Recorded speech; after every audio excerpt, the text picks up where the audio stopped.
Presidente Serracchiani, l'incontro che si è tenuto oggi a Trieste, che è in corso a Trieste, a cura del Comitato Consultivo del Segretario delle Nazioni Unite, tocca temi molto importanti come quelli della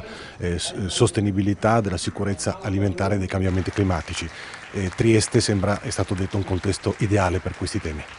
Intanto siamo particolarmente orgogliosi che Trieste abbia potuto ospitare un evento di tale importanza. È il luogo nel quale si incontrano la scienza in tutti i suoi aspetti, le istituzioni, e c'è la possibilità davvero di dialogare al massimo livello. Per questo quinto incontro che si tiene nell'ambito appunto del board delle Nazioni Unite, credo che abbia qualificato non soltanto la città di Trieste, ma che abbia in qualche modo anche qualificato il lavoro che sta facendo la Regione Friuli Venezia Giulia nell'ambito della ricerca, del coordinamento tra tutti gli istituti di ricerca che sono presenti, sia di livello regionale che nazionale che internazionale, e il fatto che questo quinto meeting sia stato proprio ospitato dai 4 istituti più importanti che hanno sede a Trieste, credo che sia anche il riconoscimento dell'importanza del lavoro che si sta facendo sulla ricerca, sul capitale umano e anche evidentemente sulla visibilità di questi importanti istituti. La domanda di fondo che viene dal panel è che i decisori politici ascoltino la scienza e che ci sia la possibilità di monitorare poi gli effetti.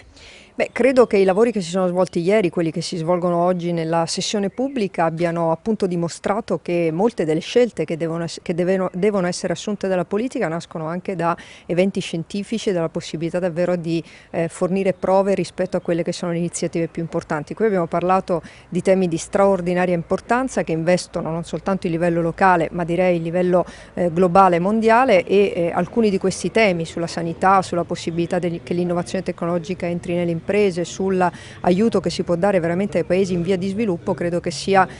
diciamo così, la forza della scienza, e anche la forza della scienza di essere ascoltata da quella politica che poi deve mettere in pratica le decisioni.